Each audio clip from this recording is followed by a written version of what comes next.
साधु का वरदान। एक समय की बात है, बीरपुर नामक गांव में सुरेश नाम का एक लालची किसान अपनी माँ के साथ रहा करता था। उसकी माँ बहुत ही ईमानदार थी।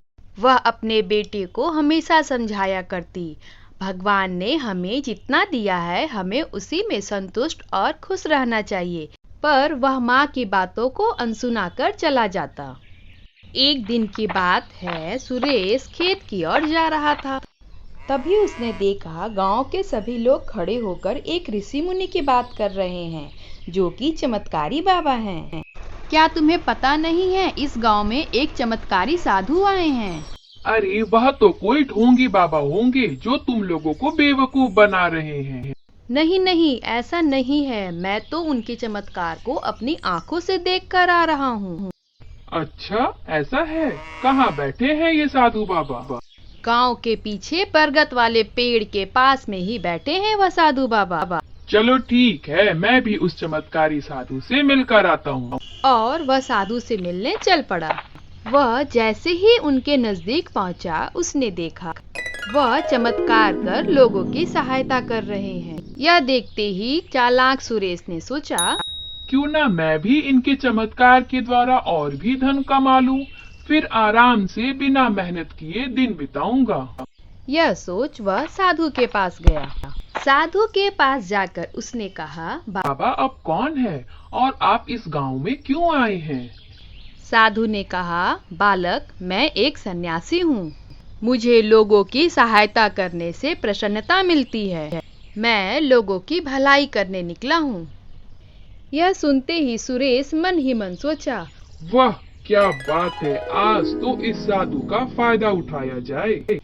यह सोच सुरेश ने साधु से कहा, बाबा क्या सचमुच लोगों की सहायता कर प्रसन्नता मिलती है? मैं भी लोगों की सहायता करना चाहता हूँ, आप ही कोई उपाय बताएं। यह सुनते ही साधु ने कहा, बालक मैं तो अपनी दिव्य दृष्टि से यह देख रहा हूँ कि तुम तो धन्य धान्य से परिपूर्ण हो। जाओ बालक, सबकी सहायता करो, तुम्हारा कल्याण होगा। लेकिन बाबा यह धन तो कुछ ही दिनों में खत्म हो जाएगा। बाबा आप कोई ऐसा उपाय बताएं जिससे मैं और अधिक धन ला सकूं और लोगों की सहायता कर सकूं। बालक उपाय तो है, पर यह थोड़ा कठिन है। क्या तुम इसे कर सकोगे?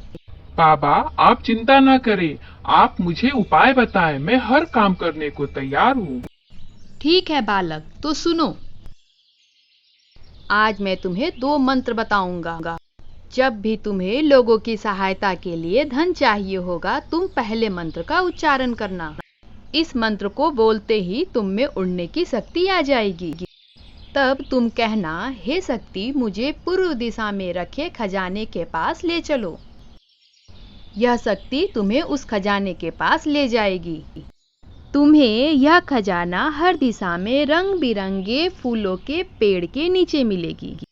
जैसे ही तुम उस पेड़ को छूकर दूसरे मंत्र का उच्चारण करोगे, वह पेड़ अपनी जगह से हटकर दूसरे स्थान पर चला जाएगा और तुम उस खजाने को आसानी से ले सकते हो। खजाना लेने के बाद तुम फिर से दूसरे मंत्र का उच्चारण करना, वह पेड़ फिर से अपने स्थान पर आ जाएगा। बाबा ने सुरेश को 2 मंत्र बताया। हाँ, और एक बात, उस शक्ति से उत्तर दिशा की ओर जाने के लिए कभी नहीं बोलना। जाओ बालक, लोगों के जन कल्याण में लगो। ठीक है बाबा, अब मैं चलता हूँ। रमेश मन ही मन बहुत खुश हो रहा था। आज तो मैंने इस साधु को अच्छा बेवकूफ बनाया है। और वह घर जाकर अपनी माँ को साधु के साथ हुए सारे वार्तालाप को बताया। यह सब सुनते ही माँ ने कहा, बेटा उस पैसे का उपयोग तुम तभी करना जब तुम्हें लोगों की सहायता करनी हो। मैं क्यों अपने पैसे का उपयोग दूसरों की भलाई के लिए करूं? नहीं बेटा, यह गलत है। लेकिन वह माँ की बातों को अनसुना कर पहले मंत्र का उच्चारण कर वह आसमान में उड़ने लगा। और रमेश ने कहा, हे उड़न शक्ति मुझे पूर्व दिशा के धन कोष की ओर लेके चलो। यह देखते ही उसकी माँ ने कहा, हे भगवान मेरे बच्चे को सद्बुद्धि देना। अरे वाह, मैं तो आसमान में उड़ रहा हूँ। अब तो मैं भी पंछियों की तरह यहाँ से वहाँ आसानी से जा सकता हूँ। बस अब मैं जल्दी से उस धन को उसके पास पहुँच जाऊँ, फिर तो मेरे पास धन ही धन होगा। लगता है यही वह जगह है, तभी तो यह उड़न शक्ति मुझे नीचे उतार रही है। तभी उसे रंग बिरंगे फूलों से भरा हुआ एक पेड़ दिखा। पेड़ को देखते ही रमेश ने कहा, यही वह पेड़ है। अब मेरे पास बहुत सारा धन होगा। रमेश ने उस पेड़ को छूकर दूसरे मंत्र का उच्चारण किया। मंत्र के उच्चारण करते ही वह पेड़ वहां से उठकर दूसरी ओर चला गया और रमेश को एक बक्सा दिखा। बक्से को खोलते ही रमेश आश्चर्यचकित हो गया। इतना सारा धन! अब तो मुझे कभी भी मेहनत करने की जरूरत नहीं है। वह सोचने लगा, एक जगह पर इतना धन है तो चारों दिशाओं को मिलाकर कितना धन हो जाएगा। ऐसा करता हूँ, पहले बाकी की दिशाओं से धन लेकर आता हूँ। लौटते समय इस धन को लेते हुए अपने घर वापस चला जाऊंगा और आराम से जिंदगी बिताऊंगा। यह सोच उसने पेड़ को छूकर फिर से दूसरे मंत्र का उच्चारण किया। वह पेड़ फिर से अपने स्थान पर आ गया। यह देख सुरेश बहुत खुश हुआ और सुरेश मंत्र का उच्चारण कर दूसरी दिशा की ओर चल पड़ा और उसने बोला, हे उड़न शक्ति, मुझे पश्चिम दिशा के धन कोष की ओर ले चलो।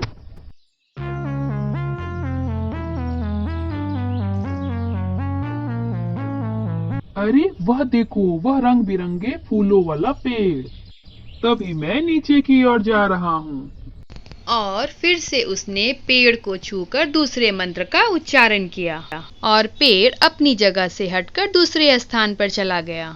और सामने रखे बक्से को जैसे ही सुरेश ने खोला, उसके खुशी का ठिकाना न रहा। अब तो मैं इस दुनिया का सबसे अमीर आदमी बनने वाला हूँ।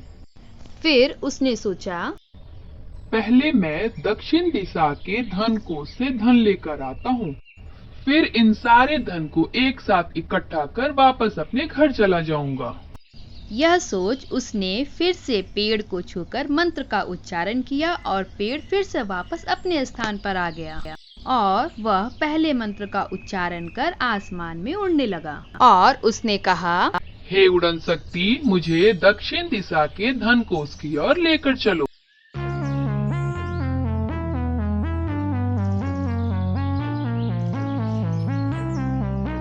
नीचे उतरते ही उसने पेड़ को छूकर फिर से दूसरे मंत्र का उच्चारण किया और बक्से में इतने सारे धन को देखकर वह सोचने लगा, साधु ने मुझे उत्तर दिशा की ओर जाने से मना किया है, तो क्या मुझे नहीं जाना चाहिए?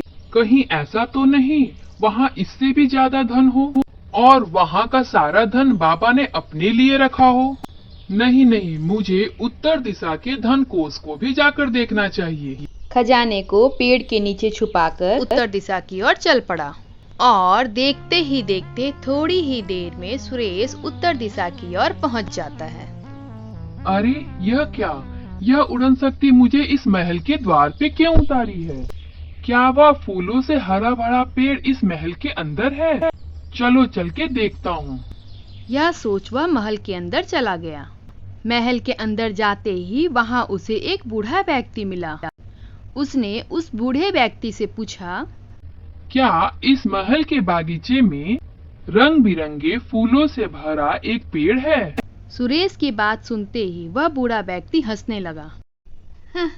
क्या तुम उस पेड़ के नीचे के खजाने की तलाश में आए हो?